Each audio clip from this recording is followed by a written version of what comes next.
ಟಿಪ್ಪು ಜಯಂತಿ ಆಚರಣೆಯ ಚರ್ಚೆಗೆ ನಿಲುವಳಿ ಕೊಟ್ಟಿದ್ದೇನೆ, ಅವಕಾಶವನ್ನ ಕೊಟ್ಟರೆ ಅಧಿವೇಶನದಲ್ಲಿ ಮಾತಾಡ್ತೇನೆ ಅಂತ ಹೇಳ್ತಿದ್ದಾರೆ. ಅಶ್ವಿನಿಗ ನ್ಯೂಸ್ಗೆ ಸ್ಪಷ್ಟನೆಯನ್ನ ಕೊಟ್ಟಿರುವಂಥದ್ದು. ಟಿಪ್ಪು ಜಯಂತಿಯ ಆಚರಣೆ ಚರ್ಚೆಗೆ ಅವಕಾಶವನ್ನ ಕೊಟ್ಟರೆ ನಾನು ಅಧಿವೇಶನದಲ್ಲಿ ಮಾತನಾಡ್ತೀನಿ ಅನ್ನುವಂಥ ಮಾತನ್ನು ಹೇಳಿದ್ದಾರೆ.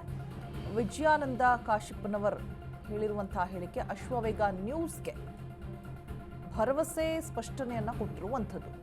ಮಾತಾಡುವಂತಹ ಸಾಧ್ಯತೆಗಳಿದ್ರೆ, ಅವಕಾಶ ಏನಾದರೂ ಸಿಕ್ಕರೆ ನಾನು ಮಾತನಾಡುವಂತಹ ಪ್ರಯತ್ನವನ್ನ ಮಾಡ್ತೀನಿ ಅಂತ ಹೇಳ್ಬಿಟ್ಟು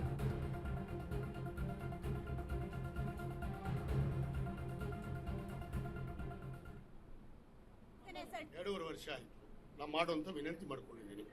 ಅದನ್ನು ಸದನದಲ್ಲಿ ಕೇಳ್ತಾ ಇದ್ದೀನಿ. ಅದಕ್ಕೇನು ಉತ್ತರ ಬರುತ್ತೆ ಬಂದು ಪ್ರತಿಕ್ರಿಯೆ ಕೊಡ್ತೀನಿ. ನಿಮ್ಮ ಸರ್ಕಾರವೇ 2.5 ವರ್ಷದ ಹಿಂದೆ ಸ್ಟಾಪ್ ಮಾಡಿದ್ದಂತಹ ಆಯ್ತು ಮಾಡಿತ್ತು, ಅದ್ ಮಾಡ್ರಿ ಅಂತ ಪ್ರಾರಂಭ ಮಾಡ್ರಿ ಅಂತ ಕೇಳ್ತಾ ಇದ್ದೀನಿ. ತಪ್ಪೇನಿದೆ? ನಮ್ಮ ರಾಜ್ಯಕ್ಕೋಸ್ಕರ ತನ್ನ ಜೀವವನ್ನ ತಮ್ಮ ಮಕ್ಕಳನ್ನ ತ್ಯಾಗ ಮಾಡಿದಂತ ಪುಣ್ಯಾತ್ಮ ಅವ್ರ ಜಯಂತಿ ಮಾಡೋದ್ರಲ್ಲಿ ತಪ್ಪೇನಿದೆ? ಇಮ್ಮಡಿ ಪುಲ್ಕೇಶಿ ಜಯಂತಿ ಮಾಡಬೇಕು, ಶಿವಾಜಿ ಮಹಾರಾಜ ಜಯಂತಿ ಮಾಡ್ತಾರ, ಎಲ್ಲರೂ ಮಾಡ್ತಾರಲ್ಲ. ಈ ದೇಶಕ್ಕಾಗಿ ಸ್ವಾತಂತ್ರ್ಯಕ್ಕಾಗಿ ಹೋರಾಟ ಮಾಡಿದ್ರು, ಮಾಡೋದ್ರಲ್ಲಿ ತಪ್ಪೇನಿದೆ? ಬಿನ್ ಲಾಡನ್ ಜಯಂತಿ ಅನ್ನುವಂತಹ ಮಾತುಗಳನ್ನ ಬಿನ್ ಲಾಡನ್ ಯಾವ ದೇಶ? ನಮ್ಮ ದೇಶವನ್ನ ಬಿನ್ ಲಾಡನ್? ಅವ್ರಿಗೆ ಅದೇ ಗೊತ್ತಿಲ್ಲ. ಪಾಕಿಸ್ತಾನ ಅಂತ ಮಾತಾಡ್ತಾರ, ಬಿನ್ ಲಾಡನ್ ಅಂತ ಮಾತಾಡ್ತಾರ.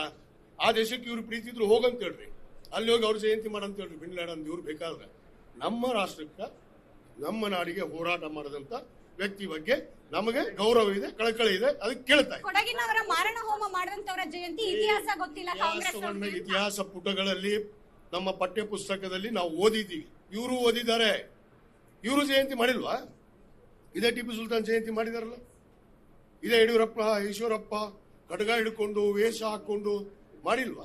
ಮಾಡಿದ್ದಾರೆ. ಈಗ ಬೇಡ ಇವರಿಗೆ ರಾಜಕಾರಣ ಮಾಡೋದು. ಧರ್ಮದಲ್ಲಿ ರಾಜಕಾರಣ, ಜಾತಿಯಲ್ಲಿ ರಾಜಕಾರಣ, ಎಲ್ಲದರಲ್ಲೂ ರಾಜಕಾರಣ ನಡೆಯಲ್ಲ ಎಲ್ಲ ಕಡೆ. ಅಷ್ಟೇ ತಿಳ್ಕೊಳ್ಳಿ.